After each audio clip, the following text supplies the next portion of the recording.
Wanita-wanita penyelamat. Di dalam Alkitab ada banyak sekali tokoh wanita yang luar biasa, yang menjadi penyelamat. Saya akan mulai dengan membaca 2 ayat terlebih dahulu. Yang pertama di dalam Amsal 19 ayat 14. Rumah dan harta adalah warisan nenek moyang, tetapi istri yang berakal budi adalah karunia Tuhan. Amin, saudara. Percaya bahwa istri saudara istri yang bijak. Ayat kedua, Amsal 14 ayat 1. Perempuan yang bijak mendirikan rumahnya, tetapi yang bodoh meruntuhkannya dengan tangannya sendiri.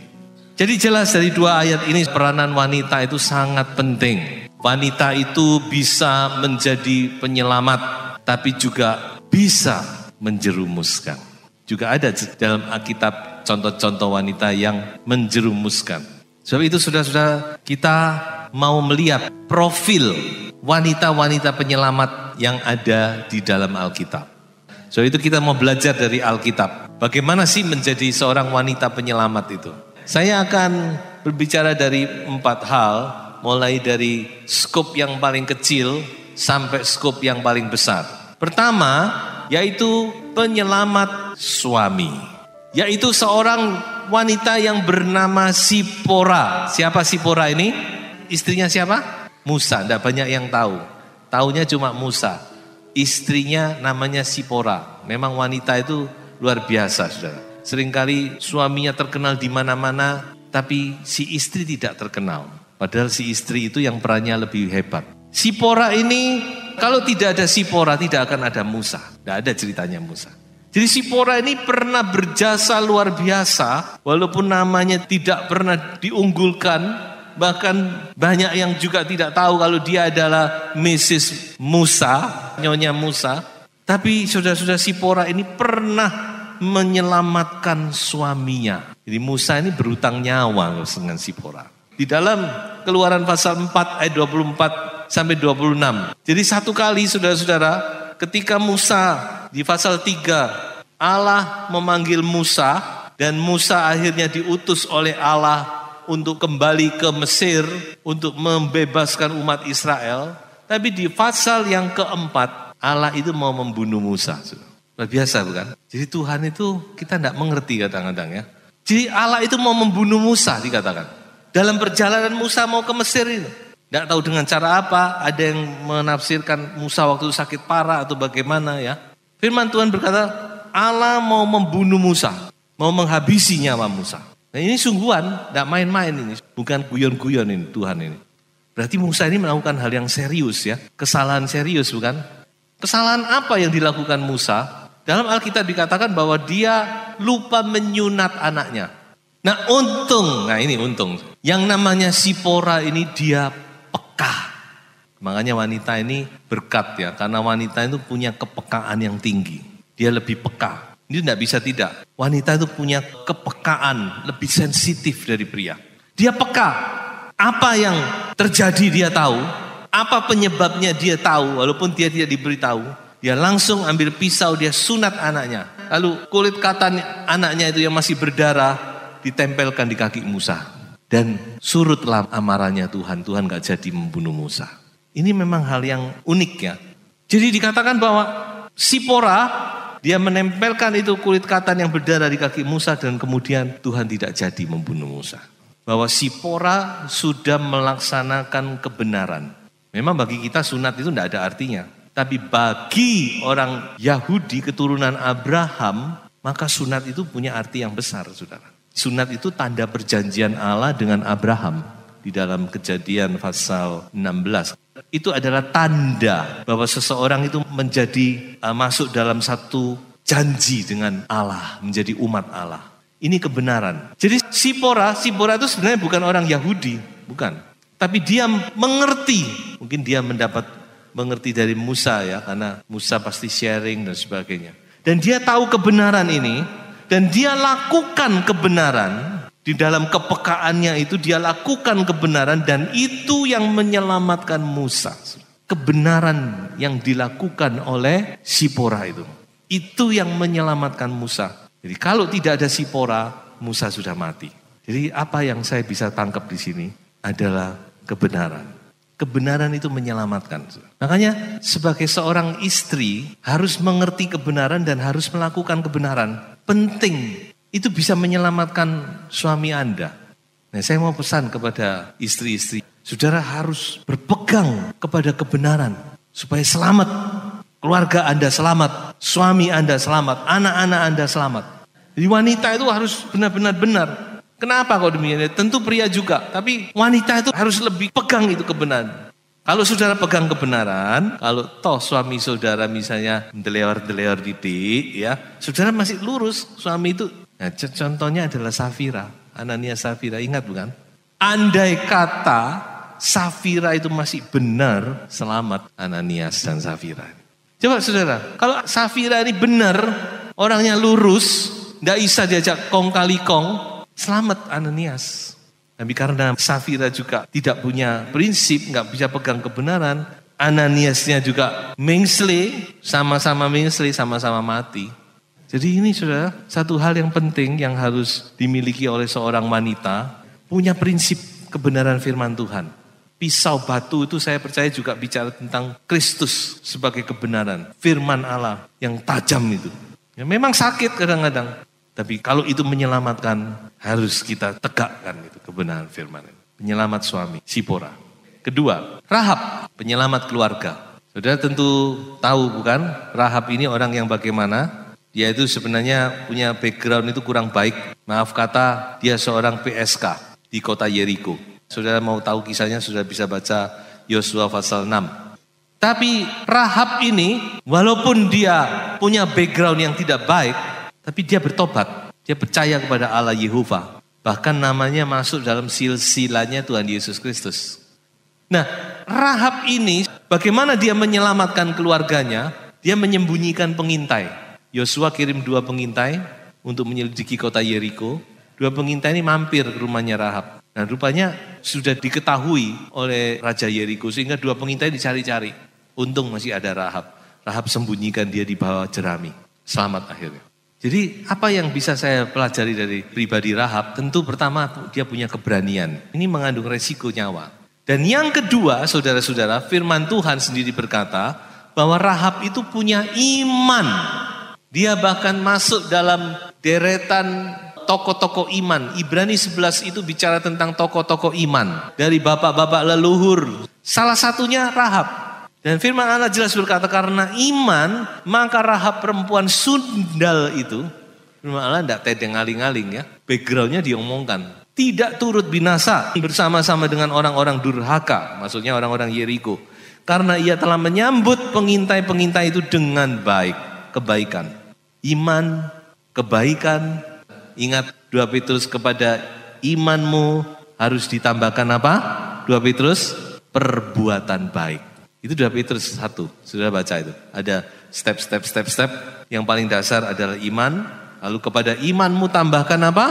Perbuatan baik. Kemudian pengetahuan, kemudian ketekunan, kesalehan dan seterusnya. Jadi ini Rahab. Seorang yang punya iman.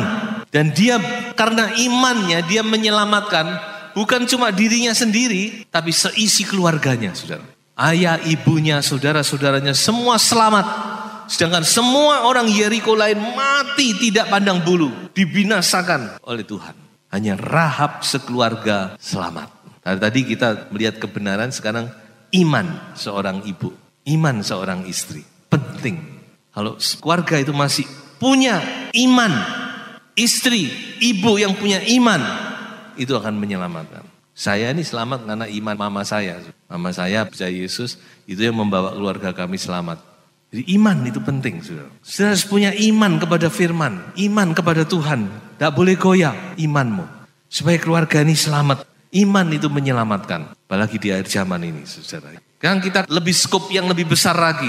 Tadi ada pribadi, suami, kemudian keluarga. Sekarang penyelamat gereja, Esther. Mengapa saya katakan gereja? Kita tahu ceritanya bukan? Waktu itu seluruh orang Yahudi di kerajaan Persia itu semua terancam untuk dibunuh. Ya, saudara mau tahu ceritanya, sudah baca Esther. Kisah yang luar biasa. Si Esther ini luar biasa, saudara-saudara. Tuhan memang pilih Esther, taruh dia pada satu posisi yang khusus, yaitu sebagai ratu.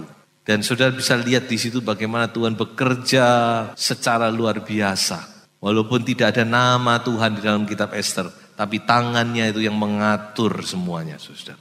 Jadi Esther ini unik, karena di dalam kitab Esther itu tidak ada nama Allah disebut, tidak ada. Tapi kalau saudara perhatikan itu, alur daripada kejadian itu jelas itu Tuhan yang mengatur semuanya. Dan Esther diperhadapkan kepada satu pilihan yang sangat penting. Dia mau maju, mempertaruhkan nyawa, berbicara kepada raja, atau dia mau cari aman. Sudah, tidak peduli orang lain. Yang penting aku aman jadi ratu. Dia tidak peduli, bisa. Tapi coba kita baca bagaimana Esther bersikap. Kita baca Esther pasal 4 ayat 15 dan ayat yang ke-16.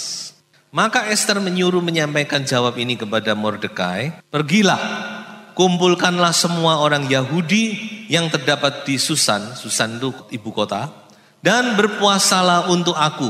Janganlah makan dan janganlah minum 3 hari lamanya. Baik waktu malam, baik waktu siang. Aku serta dayang-dayangku pun akan berpuasa demikian. Dan kemudian aku akan masuk menghadap raja, sungguh pun berlawanan dengan undang-undang. Tidak boleh sembarangan masuk itu. Kecuali raja yang minta. Kalau terpaksa aku mati. Artinya raja marah dan dia harus mati. Kalau terpaksa aku mati, biarlah aku mati. Luar biasa. Jadi Esther akhirnya dia mengambil satu keputusan. Oke, dia ambil resiko ini. Tapi dia juga tidak sembrono, tidak asal begitu, tidak mengandalkan diri sendiri, tapi dia mengandalkan Tuhannya. Dengan cara apa? Berpuasa. Firman Tuhan berkata, puasa itu besar kuasanya. Kalau sudah tidak ada jalan, mentok, sudah menghadapi masalah yang sudah mentok, berpuasa. Ambil waktu berpuasa, memang tidak gampang, tapi itu memang salah satu senjata kita.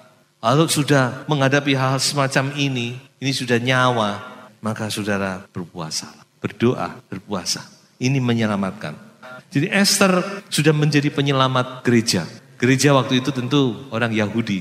Kalau sekarang adalah kita semua, Yahudi dan juga non-Yahudi. Dan yang terakhir, saudara-saudara, penyelamat dunia. Ini sudah tidak asing lagi, tokoh ini siapa? Maria, seorang wanita yang sederhana. Maria seorang dari kota kecil Nazaret. Dia bukan selebritis, dia adalah nobody, bukan siapa-siapa Maria. Secara manusia tidak ada kelebihan apa-apa. Tapi Tuhan dari sekian ratus juta orang mungkin di dunia waktu itu memilih Maria. Ini yang luar biasa bukan? Apa sih keistimewaannya kok Maria ini dipilih? Saya melihat minimal ada 3. Yang pertama, Maria ini punya hati hamba, saudara. Atau saya boleh katakan dia punya hati yang rendah, humble. Karena Tuhan tidak mungkin memakai orang yang tinggi hati. Bahkan dikatakan orang yang tinggi hati itu adalah kekejian bagi Tuhan. Jadi yang pertama, Maria itu hatinya hamba. Makanya ketika malaikat datang kepada Maria, Maria tidak berbantah-bantah. Walaupun dia tidak sepenuhnya mengerti. Dan bagi dia itu sesuatu yang luar biasa. Belum menikah kok tiba-tiba disuruh hamil. Wah itu saudara, apalagi dia sudah punya tunangan. Wah, dan belum lagi hukum agama waktu itu. Jadi bisa taruhan nyawa bukan? Tapi Maria cuma berkata, aku ini hambamu Tuhan. Apapun yang Tuhan mau jadilah. Biasa bukan? Hati hamba. Tuhan cari hati yang demikian. Tuhan gak mau berbantah-bantah. Tuhan bisa marah bukan? Musa sempat berbantah-bantah bukan? Karena dia merasa minder atau bagaimana. Dan Tuhan sempat marah loh sama Musa. Mari kita mempunyai hati yang demikian. Terbuka untuk pekerjaan Tuhan. Hati hamba, hati yang taat. Yang kedua, saudara-saudara, Maria ini dia suka sekali merenungkan firman Tuhan. Dia tipe wanita yang bukan wanita yang banyak omongnya. Tapi kalau Maria, dia itu suka, dikatakan oleh firman Tuhan, menyimpan dan suka merenung. Satu kebiasaan yang baik yang dia miliki. Apapun juga dia masukkan hati, dia renungkan. Ini yang juga saya rasa salah satu ya yang menyebabkan Tuhan memilih. Karena Tuhan tahu Maria bisa menyimpan rahasia-rahasia Allah. Nah ini saudara. Kenapa wanita harus setipe ini? Karena bisa menyimpan. Memang orang karakternya gak sama. Ya, ada orang yang suka ngomong, ada yang memang tipenya pendiam. Tapi adalah lebih baik kalau saudara punya tipe seperti ini. Karena apa? Saudara tidak bocor. Firman Tuhan berkata jangan bergaul dengan orang yang bocor mulut. Kalau Maria sana-sana cerita ini, aku dipakai Tuhan luar biasa. Aku didatangi malaikat begini-begini. Wasus Tuhan tidak mau pakai pasti. Tapi Maria punya sesuatu yang khusus. Dia bisa menyimpan apa yang dia dapat. Rahasia-rahasia firman Tuhan. Dia simpan, dia renungkan dalam hati. Ini salah satu ciri atau kelebihan Maria. Dan yang ketiga, Maria itu seorang yang tunduk kepada otoritas yang di atasnya. Dalam hal ini adalah suaminya. Maria tidak pernah dia melawan. Kalau saudara mau cari kata-katanya Maria itu tidak banyak dalam Alkitab. Walaupun ini tokoh yang luar biasa. Tapi yang lebih luar biasa, dia tidak pernah melawan otoritas suaminya. Dia tetap tunduk di bawah cover suaminya. Tuhan juga menghargai. Saya pernah sampaikan beberapa kali sudah. Yang dipakai Tuhan itu Maria, bukan Yusuf. Tuhan memakai kandungan Maria. Tapi kalau Tuhan memimpin mereka, mengarahkan langkah mereka, Tuhan selalu berbicara kepada Yusuf. Tuhan tidak pernah datang kepada Maria, tidak pernah. Selalu Tuhan ngomong kepada Yusuf. Berarti Tuhan menghargai kepemimpinan dari suami. Memang tidak gampang. Kalau suami Anda seorang yang artinya baik, mungkin sudah lebih gampang ya. Tapi mungkin sudah, waduh suamiku kayak gini aku suruh ini masalahnya bukan. Tapi ya firman tetap firman. Kebenaran tidak bisa diganggu gugat. Harus disampaikan demikian. Ini yang Maria miliki. Saudara. Mengapa saya ambil ayat ini? Karena saudara bisa lihat tuh kan. Yusuf diberitahu oleh Tuhan langsung dikatakan malam itu juga. Dan Maria no comment, dia juga ikut. Saudara bisa pikirkan bagaimana Maria itu tetap di bawah otoritas suami. Nah hal-hal ini yang membuat Maria dipilih oleh Tuhan untuk menjadi penyelamat dunia. Jadi kita sudah melihat beberapa profil dari wanita yang dipakai oleh Tuhan. Mulai dari menyelamatkan suami, menyelamatkan keluarga, menyelamatkan gereja, menyelamatkan dunia. Kiranya menjadi teladan bagi kita.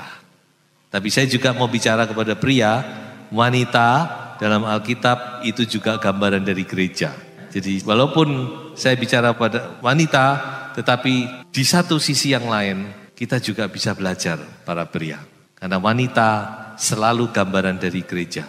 Maka saya akan akhiri dengan satu kesimpulan, hai wanita, Anda diberikan adalah untuk menjadi berkat dan untuk menjadi seorang penyelamat. Sebab itu jadilah wanita yang menurut kehendak Tuhan agar rencana Tuhan jadi dalam hidup Anda dan rumah tangga Anda. Tuhan Yesus memberkati.